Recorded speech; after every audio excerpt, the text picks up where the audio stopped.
মার্কিন president Donald ট্রাম্পের নতুন প্রতিরক্ষা প্রকল্প গোল্ডেন ডোম এখন যুক্তরাষ্ট্রের রাজনৈতিক ও প্রযুক্তি অঙ্গনের সবচেয়ে আলোচিত বিষয়। এই প্রকল্পের মূল লক্ষ্য যুক্তরাষ্ট্রকে আকাশপথে আসা দীর্ঘপাল্লার ক্ষেপণাস্ত্র থেকে সুরক্ষা দেওয়া। কিন্তু এটি শুধু একটি নিরাপত্তা উদ্যোগই নয়, এটি হতে চলেছে ইতিহাসের অন্যতম ব্যয়বহুল প্রতিরক্ষা পরিকল্পনা।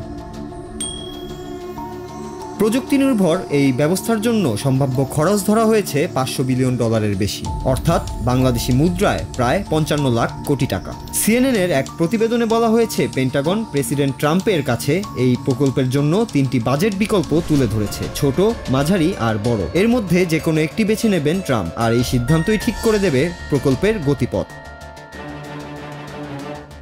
2026 সালের জন্য প্রস্তাবিত বরাদ্দ $25 বিলিয়ন।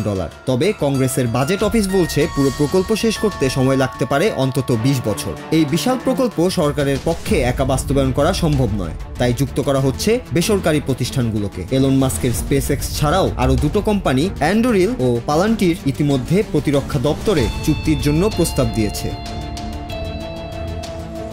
এই প্রকল্প তদারকির জন্য থাকবে একজন গোল্ডেন ডোম, যার সম্ভাব্য দায়িত্বে আছেন জেনারেল মাইকেল গেটলাইন। প্রেসিডেন্ট দাবি করছেন যুক্তরাষ্ট্রের উচিত ইসরায়েলের আয়রন ডোমের মতো একটি প্রতিরক্ষা ব্যবস্থা গড়ে তোলা। তবে বিশেষজ্ঞরা বলছেন আয়রন ডোম ছোট এলাকার জন্য কার্যকর হলেও গোল্ডেন ডোম অনেক বড় স্কেলের এবং প্রযুক্তিগতভাবে অনেক বেশি জটিল। প্রকল্পটি নিয়ে রয়েছে বিতর্ক। অনেকেই বলছেন এলন মাস্কের সঙ্গে ট্রাম্পের ঘনিষ্ঠ সম্পর্ক থাকায় কিছু কোম্পানি বাড়তি সুবিধা পাচ্ছে, এমনকি প্রকল্পের প্রাথমিক পরিকল্পনা সময় মতো জমা দেওয়ার কথাও মানা হয়নি।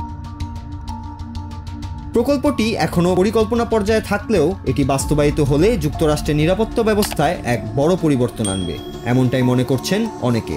তবে প্রশ্ন থেকে যাচ্ছে, এই বিপুল ব্যয়ের প্রকল্প কি আদৌ বাস্তবায়নযোগ্য?